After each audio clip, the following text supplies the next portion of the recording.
Soy Mercedes Vigil, escritora. Ya me deben conocer con alguno de los tantos libros que tengo. Bueno, estoy acá fascinada con esta guía, con Hegemonía Cultural, el último libro de Federico Leitch, que creo que es imprescindible. Lo tenemos que llevar, como dicen, en la cartera o en el bolsillo, porque es como un diccionario de lo que está pasando hoy. Por eso lo abracé con tanto entusiasmo, porque es pequeño. Ahora la gente no lee demasiado, no tiene mucho tiempo, pero como vivimos rodeados de un lenguaje simbólico, en cada una de las páginas de Hegemonía Cultural, Federico nos da 2 o 3 claves para entender las distopías del mundo moderno y aquellas cosas que cuando encendemos el televisor nos parecen absurdas o extrañas o absolutamente opuestas al sentido común, porque si algo nos está pasando a nosotros como espectadores es que cada día estamos viendo que políticos, actores sociales, teóricos, escritores nos están proponiendo una cantidad de cosas que están muy alejadas del sentido común. Bueno, ¿cuáles son los aspectos del libro que creo más destacable? Creo que decodifica lo que se llama marxismo cultural. Si bien hay gente que no está de acuerdo con la definición de marxismo cultural, porque esta corriente empezó en la Escuela de Frankfurt 50 años después que murió Marx, pero realmente es lo que está pasando. Desde la Escuela de Frankfurt se dieron cuenta que la revolución tal cual la proponía Marx estaba siendo antipática, porque no olvidemos que ya hace casi 100 años el obrero se acostumbró a disfrutar de los beneficios del mundo capitalista y tiene su auto, tiene su casa, le gusta viajar. Entonces, desde la Escuela de Frankfurt especialmente, se empezó a crear microbatallas. Se dieron cuenta que ya la revolución no pasaba por la lucha entre proletarios y empresarios, entonces empezaron a inventar lo que ahora vemos.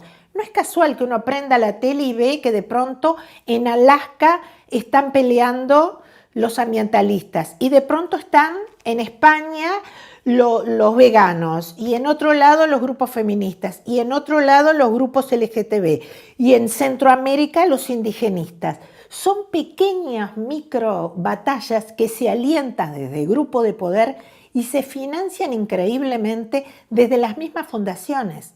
Desde las mismas fundaciones se están empoderando esos microgrupos porque se crean tribus, nos separan en tribus. Entonces perdemos absolutamente sustento. El individuo se está mezclando en la nada y si no pertenece a alguna tribu queda totalmente desheredado. Hoy estamos viendo grupos o minorías LGTB o muchas feministas que no se sienten representadas por los grupos violentistas hegemónicos y que son atacadas y desconocidas. Entonces, ¿cómo entendemos todas esas microbatallas?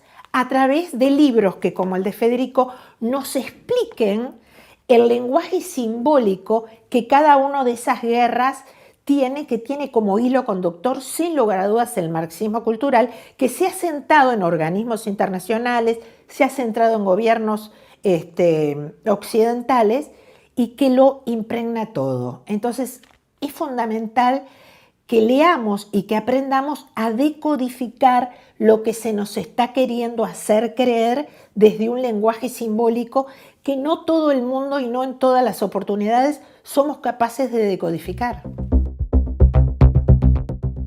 ¿A qué está supliendo la ideología de género? Yo lo ubico más atrás todavía. Es una herramienta fundamental del marxismo cultural y del poder mundial, sin lugar a dudas. Pero la ubico todavía más atrás. El hombre desde la Revolución Francesa siempre ha soñado con el superhombre. La creación del superhombre como ser supremo, alcanzar por eso los superhéroes han tenido tanta buena prensa, desde Nietzsche en adelante. Pero fíjate tú que Mao mató miles de personas tratando de instaurar el nombre nuevo de la revolución. El nazismo, absolutamente. El comunismo, Stalin. Fidel Castro se enamoró de la idea que le trajo el Che Guevara del hombre de la revolución en hombre nuevo. El problema es que en este siglo XXI, y Federico lo cuenta muy bien y hay que leerlo porque la gente no sabe lo que es la Agenda 2030 que nos va a obligar desde el 2030 a todos los estados de Naciones Unidas como una gobernanza mundial, lo que elimina fronteras, un nuevo protectorado como había en el siglo XVIII y en el siglo XIX, un nuevo protectorado, pero tienen dos herramientas: la ideología de género, que pretende que nacemos como una plastilina y nos pueden moldear, o sea que moldean nuestra psiquis, es un proyecto filosófico terrible, y la eugenesis. Y las dos cosas son abrazadas en la Agenda 2030, y Federico lo deja bien claro, en los preceptos a cumplir. Esto es, a través de la ideología de género que hoy está sentada en las aulas de nuestros hijos, nos van a modelar a los niños. Fíjate tú una cosa, yo el otro día lo hice ver en las redes, que en la página de la ONU, por supuesto, en todo lo que rodea la preparación de la agenda para el 2030, se dice que las religiones son nocivas para los niños, que los niños pequeños no deberían ser llevados a las iglesias porque es nocivo. Y 4 páginas después, la misma ONU dice que los niños de 5 años deben ser hormonizados. Eso es un absurdo. A veces la gente no lee las páginas, no sabe lo que es la Agenda 2030. Y uno de los beneficios de tener hegemonía cultural, de tener este libro, es que en clave rápida le presenta al ciudadano una cantidad de dudas. Esta agenda no intenta responder las dudas, intenta hacer una cantidad de preguntas para despertar el interés de todos nosotros, porque esto que le estamos diciendo y esto que denuncia Federico está y se puede leer en las páginas web de las fundaciones, en las páginas web de Naciones Unidas, en el libro que es El Gran Reseteo, que se publicó el año pasado por el creador del Foro de Davos y que es la hoja de ruta de la Agenda 2030. Entonces, lo bueno que tiene esto es que en una era en que los ciudadanos están corriendo y sin tiempo para leer, te despierta el interés por una cantidad de cosas que después de terminar la agenda te das cuenta que no estás sabiendo interpretar. Por eso es que me encanta, y me encanta además no solo el contenido, sino también cómo fue diagramada, concebida no para lectores voraces, sino para lectores advertidos, que es una cosa distinta. Si la pandemia y el relato de la pandemia y las medidas que se tomaron después son o no funcionales para el poder globalista, por supuesto, el mismo fundador, el alemán, fundador del Foro Económico Mundial, Foro de Davos, escribió un libro en septiembre del año pasado que se llama COVID-19, el Gran Reseteo, en el que dice textualmente, y Federico te va a dar las claves para entenderlo, qué es lo que se propone en el 2030. Inclusive hablan de la supresión de la propiedad privada para nosotros los individuos, no para las transnacionales. Es más, hablan de la capacidad que tienen los megamagnates. No estamos hablando que los que están haciendo la Agenda 2030 sean humanistas o sean científicos o sean filósofos, ni siquiera representantes de nuestras religiones. Son gente con mucho dinero que se autoproclama el saber más que nosotros lo que tenemos que hacer. Y en el libro que se publicó en septiembre, queda claro que la pandemia, y lo dice, aceleró las marcas. El tenernos a todos asustados, paralizados y encerrados hace que los mecanismos del poder actúen con total impunidad. Por supuesto, yo soy de las que creo en la pandemia. La pandemia existe, más allá de las discusiones de cómo nació la pandemia, es un hecho que existe, pero que está siendo aprovechada para suprimir gran parte de las libertades. Eso lo vemos día a día.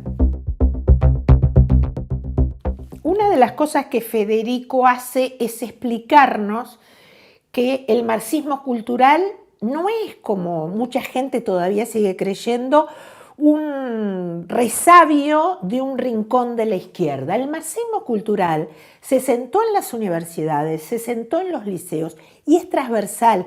Esto lo deja clarísimo el libro y creo que es fundamental para entender en dónde está el enemigo, porque Occidente, la familia como la conocemos y el individuo en su capacidad de optar o no por determinadas decisiones y acceder a una vida digna está en peligro. El marxismo cultural y los grupos de poder y la Agenda 2030 nos quieren decir todo, no solo lo que compramos, lo que comemos, qué usamos en la computadora, a qué red nos afiliamos, también nos quiere decir lo que hacemos en nuestros dormitorios.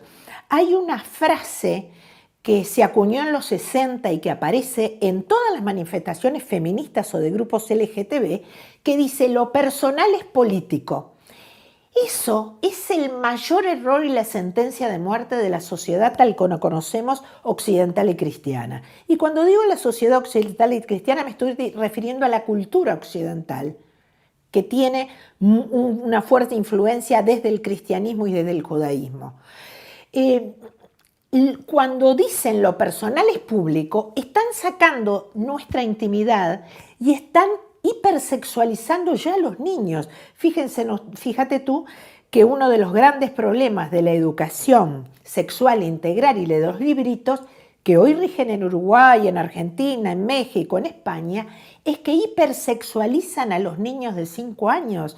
Hay ejercicios, y los pueden ver porque están impresos, en los cuales los niños de 5 años se tienen que tocar, tienen que jugar a cambiar de sexo, tienen que ponerse pelucas y sus docentes les preguntan cómo se sienten, varones o niñas. Eso es lo personal, es político. Es sacar del ser humano lo íntimo y privado que nunca debió haber salido de nuestras casas y menos de nuestros dormitorios. Estamos en un peligro creciente. Y hace unos años, en la década de los 70, el peligro existía porque sus teóricos, los teóricos de la ideología de género, que son los mismos que abrazan la eugenesis es el fabricar genéticamente seres perfectos, estaban en algún reservorio de alguna universidad, publicaban algún libro y nada más. Ahora, sus representantes están sentados en los gobiernos occidentales y están sentados en la ONU, en la UNICEF, en la Organización Mundial de la Salud, redactando lo que nos va a regir en un futuro sin que las democracias y los ciudadanos que hasta el 2030 votábamos tengamos alguna injerencia sobre esas definiciones. Por supuesto que el enemigo es transversal y el enemigo también está en los grupos políticos de Occidente que se muestran, diría yo, ¿cómo decirlo?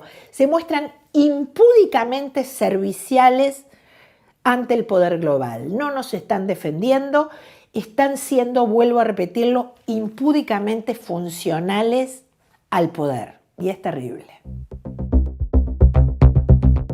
El gobierno actual del Uruguay cumple a las funciones absolutamente, es totalmente funcional. Ni bien asumió, empezó la pandemia y creo que la ha administrado bastante bien, sin lugar a dudas. Pero no hubo cambios en educación, no hubo se siguen creando, es más, la LUC ha creado direcciones de género hasta en el Instituto de Meteorología. Es absolutamente funcional. Es más, cuando recién asumió el gobierno, muchos de nosotros nos preguntábamos por qué la designación de gente sin preparación, muchas mujeres sin conocimientos, sin un bagaje moral y sin una personalidad que permitiera advertirnos qué era lo que pensaban y cuáles eran los derechos que iban a defender, porque se supone que los funcionarios son nuestros representantes para cuidarnos. Al poco tiempo nos dimos cuenta que justamente esas personas en determinados cargos ejercían la función de repetidores de un versito que redactan desde ONU Mujeres y nada más. Y para ser funcionales al extremo, como lo son muchas, se necesitan 3 características. Primero, el sojuzgamiento ante el poder, sea porque quieren tener poder o porque necesitan de un sueldo importante. Segundo, tener una posición moral flexible al poder extranjero. Y la tercera es no tener un conocimiento académico. Y si uno empieza a ver, ve que hay determinados cargos que se justifican desde esas 3 premisas.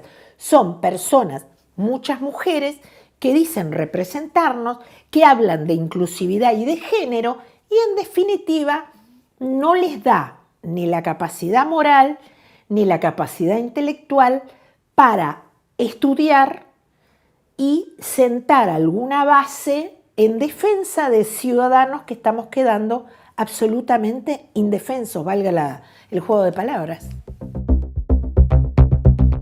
Me encantó, la verdad, la idea de grabar estos videitos, que fue una idea de Federico y que voy a replicar en otros temas, porque estamos viviendo la hegemonía en todos los planos. Herbert Marcuse, que fue, como decía, de la Escuela de Frankfurt, el que empezó a cambiar y darse cuenta que con bombas y revolución no funcionaba y que había que infiltrar los centros del pensamiento mundial, léase marxismo cultural, una de las cosas que decía es que había que infiltrar políticos, había que infiltrar universidades, pero fundamentalmente había que infiltrar a los medios de prensa.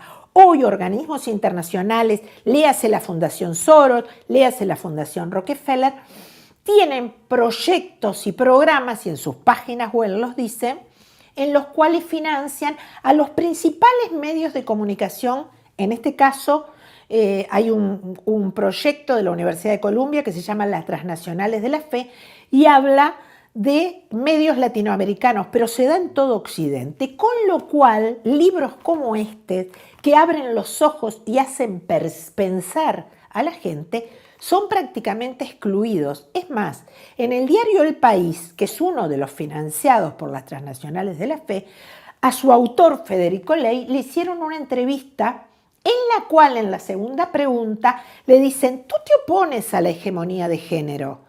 ¿No crees en la igualdad de las mujeres y que hay que suprimir la violencia? En su misma pregunta, el periodista, que incurría en una falacia que se llama falacia del hombre de paja, porque las libertades no tienen nada que ver con la ideología de género, sino la naturaleza de los sexos, que es otra cosa distinta, estaba desautorizando al escritor.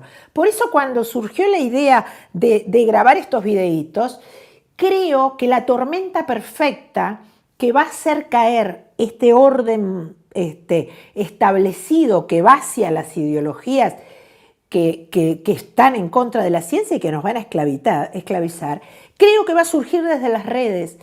Creo que el talón de Aquiles del poder global que ha comprado políticos y medios de comunicación no tuvo en cuenta que este libro y que los videos de nosotros conversando sobre esto y sobre todos los tópicos que no quieren que salgan a la prensa no tienen barreras, porque la gente los sube a la web, a internet, los manda y mañana estás en la Universidad de Navarra escuchándolo y pasado estás en Estados Unidos y después en Japón. Entonces creo que este es el mejor medio para romper la hegemonía de la información, porque nunca como en este siglo tuvimos tantos medios de comunicación y nunca estuvimos tan desinformados. Esto es, no nos llegan las noticias, no llegan las noticias que quieren que nos lleguen. Por eso esto es tan importante y por eso lo recomiendo. Creo que tiene que ser, es más, yo el otro día cuando lo recibí, lo leí, le dije a Federico que debería ser una guía obligada de políticos, de profesores, de maestros, de ciudadanos bien intencionados que intenten tratar de decodificar esta telaraña que por momentos se hace asfixiante porque prendés la tele y el canal te está queriendo decir una cosa y lees un periódico y es lo mismo y los chicos van a la universidad y de repente esa universidad obtiene los fondos de la Universidad Norteamericana, se está perdiendo la libertad de cátedra, se está perdiendo la línea editorial al bajo precio de la necesidad. Por eso tenemos que tratar de llegar a la gente de todas las formas posibles. Y este libro y estos videitos son la manera, me parece a mí, de romper la hegemonía cultural y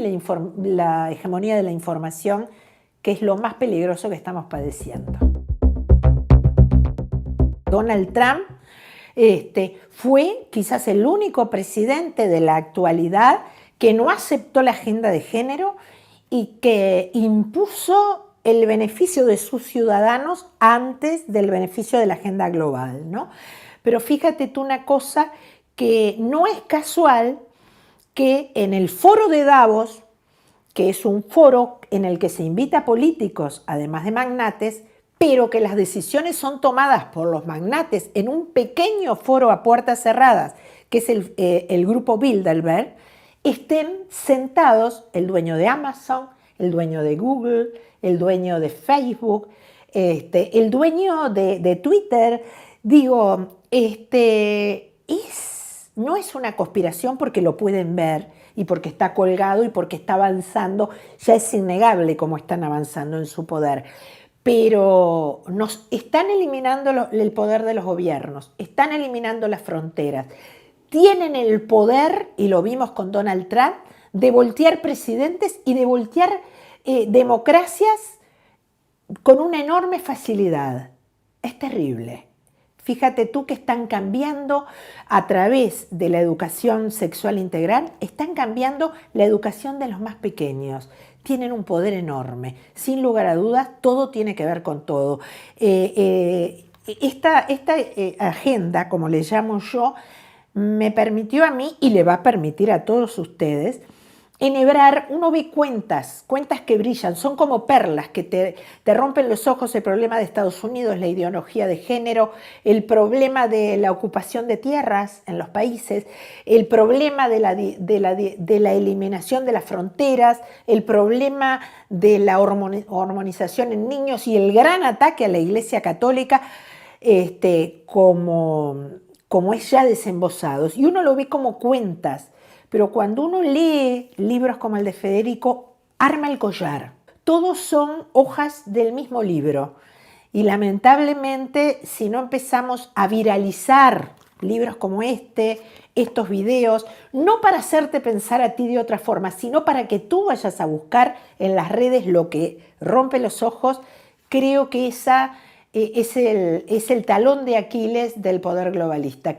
Es más, justamente estaba escribiendo hace un rato un artículo en el cual comentaba que hay ideólogas de género muy importantes en el mundo que están siendo víctimas de bullying en sus redes porque son chupis, son mujeres de clase media alta, universitarias, con un estándar de vida muy alto, que están muriendo por su propia boca, porque son las mismas que declaran muerte al capitalismo y viva el socialismo, pero no escapan a la tentación de subir en las redes las fotos en resort de primera categoría con autos de alta gama. ¿Y qué está pasando? La masa enorme de mujeres que no se siente identificada y que son clase media baja y pobres, también tienen acceso a las redes y las están viendo proclamar muerte al capitalismo, mientras todos nosotros vemos en Latinoamérica específicamente enormes cantidades de migrantes, dentro de los que el 50% son mujeres, escapando de los países socialistas, yendo hacia los Estados Unidos, porque no van a Venezuela y a Cuba, van a los Estados Unidos porque la mujer nunca fue tan libre como en los Estados Unidos o como en los países capitalistas. Entonces creo que esa distropía entre la realidad del discurso de los grupos belicistas y la realidad a la que hoy accedemos a un clic, cualquiera sentado en una plaza accede, creo que eso es lo que está formando la tormenta perfecta. Esa suerte de distropía entre el discurso y la realidad que pintan y la realidad que subyace. Por eso una encuesta en el mundo occidental encontró el año pasado que más del 68% de las mujeres están de acuerdo con la libertad y la igualdad, pero no se declaran feministas. ¿Por qué? No porque no sean feministas en el sentido natural del término, sino porque hay cada vez más una separación entre la yupi que nos cuentan cómo tenemos que vivir y cómo vivimos las mujeres realmente. En la Agenda 2030 se está hablando de la desaparición de la moneda en general. Se está hablando de crear, bueno, las Bitcoin y todas. Se está hablando de ir a una moneda electrónica. No creo que nuestro país defienda el peso uruguayo. Es más, no creo que defienda al uruguayo. No. Creo que nosotros formamos parte de esa masa inanimada. Yo he acuñado en un trabajo que estoy haciendo que nos quieren convertir en masas inanimadas. Nosotros formamos parte y creo que por ahora no encuentro en el Uruguay ningún partido político, ningún movimiento que intente sacudirnos y sacarnos hacia la singularidad del individuo. El principio libertario del siglo XX fue rescatar al individuo en sus libertades y asegurar sus derechos fundamentales. Ya la Carta de la ONU en la Agenda 2030 dice que los derechos humanos son otra cosa, porque se propone, creo que en su punto quinto, alcanzar la libertad de las mujeres y niñas como un derecho fundamental, con lo cual contradice los principios de la Revolución Francesa, que los derechos fundamentales son para todos sin distinción de raza, de clase ni de sexo. Entonces estamos cambiando hasta la fundamentación de los derechos humanos por la ONU, que responde al poder global, porque una cosa que no he dicho es que la ONU hace mucho tiempo que junto con sus subsidiarias no puede subsistir de los aportes de los estados y hace más de 20 años que son financiadas por la Fundación Soros, Rockefeller. Bueno, entonces, en definitiva, es un puzzle en el cual va a desaparecer la moneda, tiene que desaparecer porque lo dice la Agenda 2030, la disquisición entre sexos. Ahora vamos a hacer cuerpos parlantes, lo dice la página de la ONU. Por consiguiente, que tratar de imaginar en el Uruguay esfuerzos más que individuales, como es esta agenda, como son mis columnas en Radio Oriental, como son las charlas de Federico en la radio y de algún otro, no, realmente no. No veo, es más, veo institutos importantes para Occidente, como la Iglesia Católica, muy distraídos. Los veo absolutamente distraídos. Creo que tenemos un gran problema de la desinformación, tenemos el gran problema de que hay un ejército, como crea la hegemonía cultural, un ejército de soldados para imponernos esta ideología, pero además hay una multitud de ciudadanos que parecen estar adormecidos y que cuando se den cuenta de lo que está sucediendo va a ser quizás un poco tarde. Quiero decirles que esta es un libro imprescindible, se lee rápido, se entiende muy rápido y en él encontré y van a encontrar la explicación a muchos absurdos y una cantidad de denuncias y una cantidad de justificaciones a cosas absurdas que los ciudadanos estamos padeciendo día a día. Y entonces es fundamental que lo lean. Es muy rápido de leer, muy fácil, pero dice cosas que deberían ser de cabecera para el ciudadano en este siglo XXI.